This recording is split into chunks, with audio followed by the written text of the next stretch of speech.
Hi, this is John Leslie.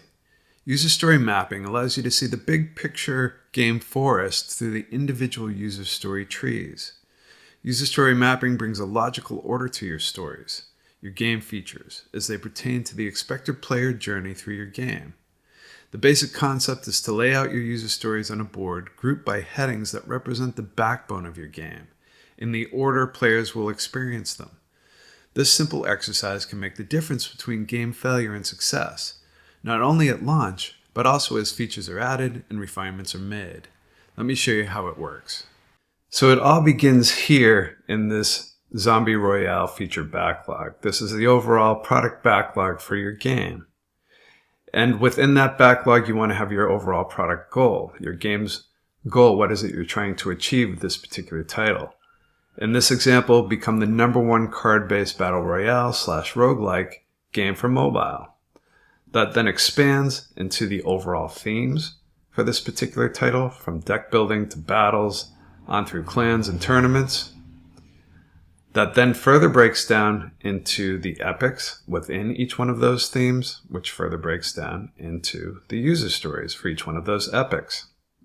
As you can see here, the themes, the epics, and the user stories can be individually prioritized and stack ranked simply by dragging and dropping like this.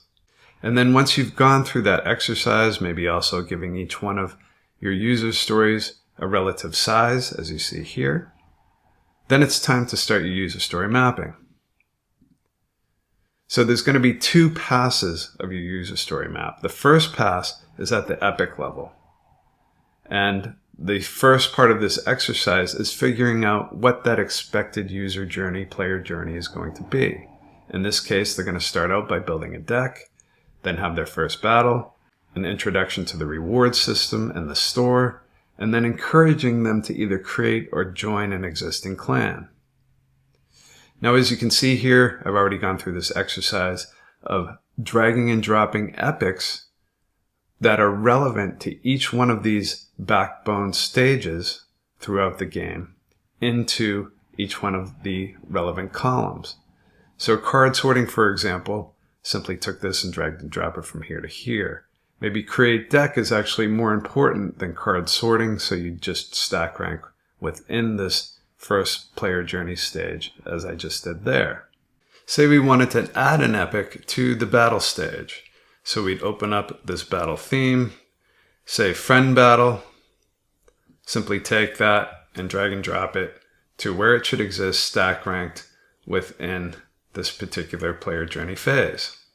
Now for your second pass, you're actually going to be building essentially a release plan. So you can see we have this broken down into swim lanes, release 1, release 2, release 3. You can add as many releases as you like. And in release 1, we're now looking at the specific user stories within those epics. So we determined that maybe sorting was the most important epic. So within sorting, we've then broken that down into the individual user stories already within our backlog. So now we can take each one of these, maybe sort brains, you can see that's very high, and drag and drop that from here over to here.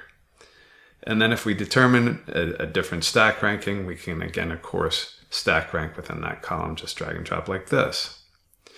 So for example, if I scroll over to clans, I can open up clans here in the backlog, and we can say, okay, create clan. And if I scroll over, I can see which ones have already been committed to this user story map, so to say.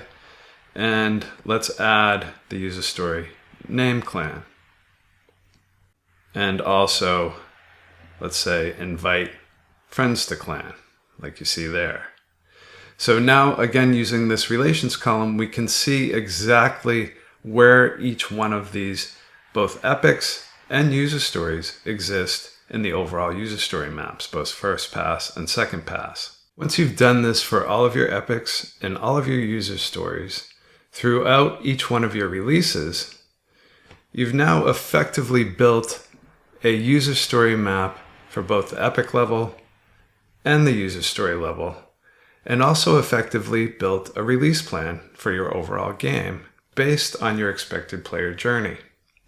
and also putting a big picture context to your user stories.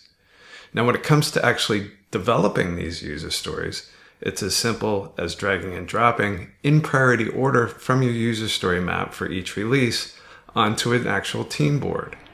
So down here, for example, we brought in the team board maybe from another collection, Team 1 Kanban.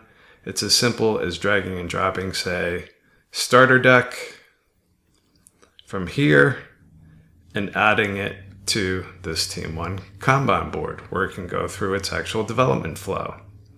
If we open up the backlog and we look at starter deck, we can see again, thanks to relations, exactly where this particular user story exists, both on the overall user story mapping to give it context under build deck, and also where it exists from an actual development standpoint. We can see Team 1 currently has it at doing. And there you have it, a user story map template in Favreau.